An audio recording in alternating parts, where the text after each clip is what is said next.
Selamat siang teman-teman, perkenalkan nama saya Teresia Putri Pratama Siditanari, NIM 1803030135, kelas C semester 6 regular pagi, prodi Sosiologi. Oke teman-teman, di sini saya akan menjelaskan tentang hak properti di Rusia pasca Soviet. Yang pertama, kekerasan, korupsi, dan tuntunan hukum.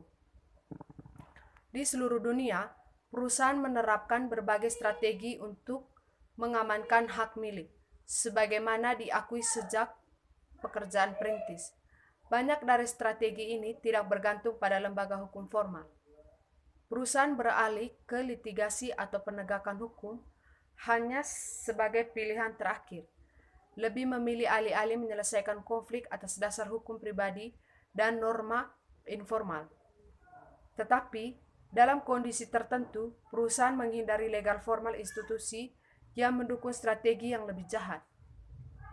Strategi yang memanfaatkan kekerasan atau korupsi selama Demam Emas California tahun 1848 menemukan bahwa kemampuan untuk menggunakan kekerasan adalah dasar untuk semua hak properti, dan karena itu, setiap penambang membawa setidaknya satu senjata. Yang kedua, Puzzle. Sarjana hukum terkemuka telah menekankan bahwa penggunaan kekerasan dan korupsi merusak lembaga hukum formal, sedangkan penggunaan perusahaan pengadilan dan penegakan hukum memperkuat efektivitas lembaga formal dan relevansi. Jika ini benar, strategi tegas untuk mengamankan properti memiliki konsekuensi penting untuk pembangunan aturan hukum dan mengidentifikasi faktor-faktor yang menentukan apakah perusahaan yang menggunakan strategi ilegal atau legal adalah hal yang paling penting. Penjelasan yang sangat sederhana akan menunjukkan bahwa perusahaan mengandalkan kekerasan dan korupsi ketika negara lemah dan bergantung pada lembaga hukum formal resolusi, ketika kapasitas hukum negara meningkat. Tetapi, contoh-contoh dibahas di atas menunjukkan bahwa perusahaan secara teratur melakukan kekerasan dan korupsi tidak hanya di negara bagian dengan kapasitas rendah, tetapi juga di negara bagian dengan tingkat yang wajar kapasitas. Kapasitas hukum negara paling banyak dapat berfungsi sebagai parsial penjelasan. Yang lebih aneh adalah bahwa dalam kasus-kasus seperti Rusia pasca Soviet, perusahaan memobilisasi sumber daya hukum, sekalipun lembaga hukum efektif diragukan, dan pada kenyataannya, bahkan ketika pejabat negara sendiri dianggap sebagai mayor ancaman terhadap keamanan properti. Yang ketiga, argumen. Dengan membawa peran perusahaan dalam pengembangan institusi yang efektif latar depan, buku ini berangkat ke arah yang sangat berbeda dari kebanyakan studi yang ada tentang hak milik. Ada kesepakatan luas di antara pembuat kebijakan dan sarjana sama seperti lembaga untuk melindungi properti hak, sangat penting untuk pembangunan ekonomi dan kesejahteraan masyarakat. Hampir semua studi terkemuka hak milik berusaha untuk memahami keamanan properti dengan menganalisis kondisi di mana para penguasa dan pemerintah mengembangkan lembaga yang efektif. Sebaliknya, buku ini menunjukkan bahwa suplai lembaga hukum formal adalah suatu keharusan, tetapi seringkali tidak cukup kondisi bagi perusahaan untuk beralih dari paksaan ke hukum. Akibatnya, memang pemahaman tentang keamanan hak milik juga membutuhkan pemahaman yang lebih dalam, pemahaman tentang kondisi di mana perusahaan bersedia untuk menggunakan lembaga hukum formal. Suatu masalah kadang-kadang disebut sebagai sektor swasta untuk hukum. Yang keempat, kontribusi. Melalui analisis empiris tentang peran kekerasan, korupsi, dan hukum dalam perlindungan hak milik ini di Rusia pasca Soviet, buku ini menawarkan wawasan yang lebih luas ke dalam beberapa baris pertanyaan mendesak dalam kontemporer, politik komparatif, dan ekonomi politik. Pertama, sementara pentingnya supremasi hukum dan mengamankan properti hak khususnya untuk pembangunan ekonomi dan politik secara luas diakui, masih belum jelas mengapa lembaga untuk melindungi properti hak, tetapi tidak efektif di sebagian besar dunia. Dengan menekankan sisi permintaan pengembangan kelembagaan dan dengan menganalisis interaksi. Persamaan antara penawaran dan permintaan kelembagaan, buku ini memberikan informasi yang segera perspektif tentang dasar-dasar kelembagaan negara hukum. Bahkan, fokus buku ini pada permintaan institusional melengkapi tetapi juga menjabati kesenjangan penting yang tidak terisi oleh studi yang ada tentang hak milik, yang berkonsentrasi sebagian besar pada bagaimana negara menyediakan lembaga atau properti perlindungan tanpa adanya lembaga negara yang efektif. Yang kelima, kasus Rusia pasca Soviet. Mengapa fokus pada Rusia selama 2 dekade setelah Uni Soviet runtuh di awal 1990-an?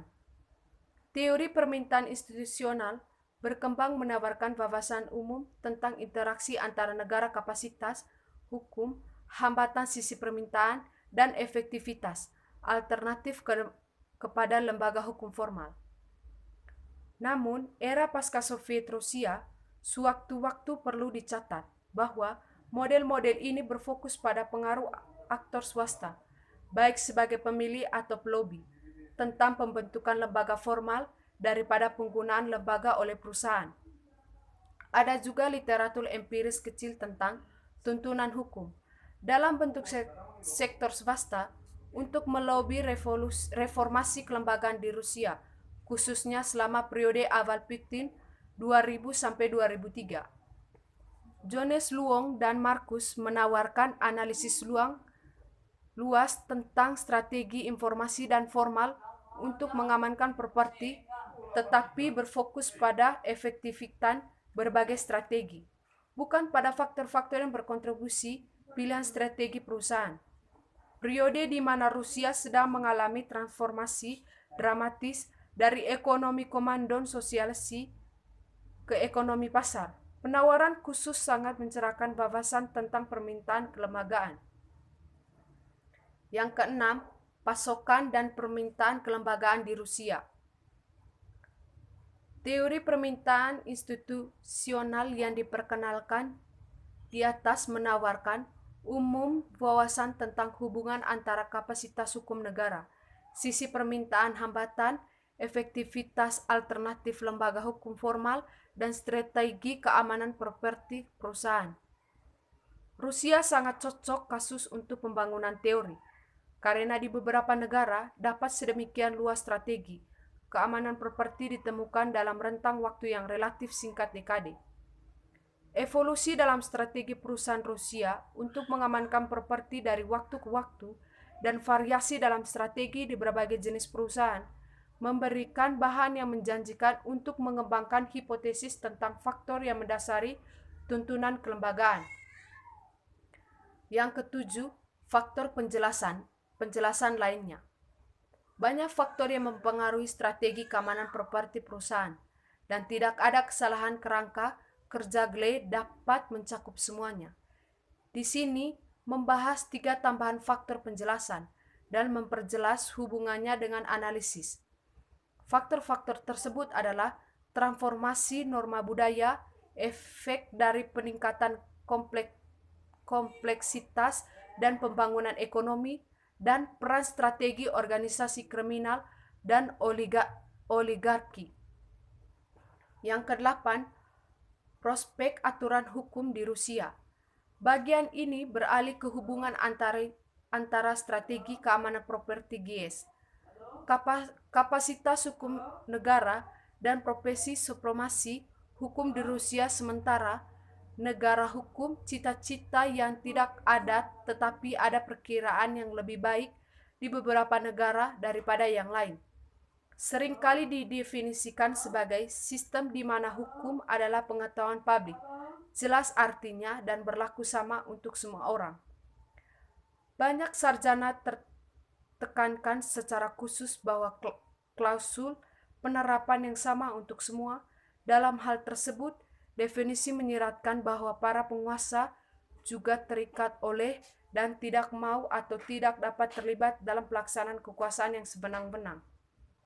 Namun, seperti yang dicatat di atas, Fokus awal terbatas pada dimensi ekonomi aturan hukum, lembaga negara yang memberikan perlindungan hak milik, penegakan kontrak, dan penyelesaian sengketa bisnis. Apa yang di seluruh buku ini disebut sebagai keamanan properti. Sekian pembahasan saya teman-teman, semoga bermanfaat. Terima kasih.